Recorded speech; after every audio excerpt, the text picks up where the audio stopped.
Autrefois, dans un immense empire s'étendant au-delà des mers, vivait un grand roi redouté. Personne ne pensait qu'il puisse régner un roi si puissant comme lui. Et le roi lui-même finit par croire qu'il n'existait personne comme lui sur cette terre à cette époque-là. Et poussé par une dose, je dirais, d'arrogance, le roi fut proclamé que dorénavant, tout le monde devrait l'appeler son invincible magnificence, grandissime immensité, infinie, resplendissante majesté.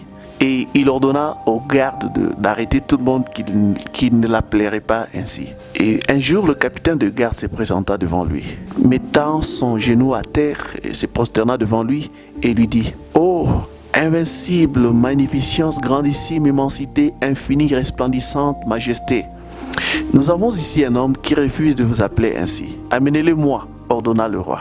Et les gardes lui amenèrent un vieil homme. Qui es-tu? Lui demanda le roi. Je ne suis qu'un vieux marchand, je vis au-delà de la montagne avec ma femme dans une case, lui répondit le vieil homme. Et qui suis-je? Le roi lui demanda en le regardant tout droit dans les yeux. Vous êtes le roi, dit calmement le vieux marchand. Non, cria le roi. Je suis son invincible magnificence, grandissime immensité, infinie, resplendissante majesté, très extraordinaire, absolument unique majesté. Sire, répondit le vieil homme, en vous regardant, vous n'êtes qu'un roi. Je ne vois pas tout ce que vous évoquez. Jetez-les en prison, ordonna le roi. Et un an plus tard, le vieil homme fut relâché et retourna chez lui en paix. Et quelques jours après, le garde l'amenèrent encore, de nouveau, devant le roi. Cet homme refuse toujours de vous appeler correctement. Son invincible magnificence, grandissime immensité, infinie, resplendissante. Jetez-les en prison, dit le roi.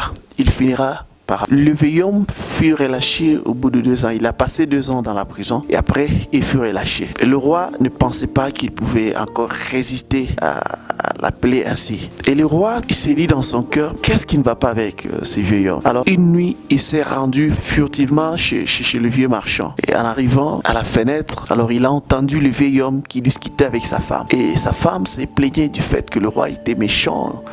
Comment il peut te jeter en prison pour rien et tout ça? Et le vieil homme, le marchand, disait à sa femme, non ma femme, il est vrai que notre roi est parfois colérique, il se perd face à d'autres situations, mais nous devons le lui pardonner. Mais depuis qu'il nous gouverne, ne trouves-tu pas que la paix règne dans le pays? La population mange à sa faim et puis il garde les impôts à un taux raisonnable.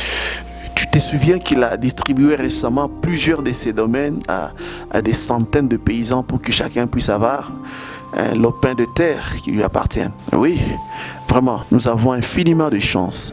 Peut-il vivre longtemps entouré par l'amour et le respect de tous? Et le roi, en entendant les paroles du vieux marchand, il fut saisi de terribles remords. Et il entra dans leur maison et s'agenouilla devant le vieux couple, en leur demandant pardon de leur avoir causé autant de tort. Et voyant ces gestes, le vieil homme s'inclina alors devant le roi et dit: je suis très heureux de voir son invincible magnificence, grandissime, immensité infinie, resplendissante devant moi aujourd'hui.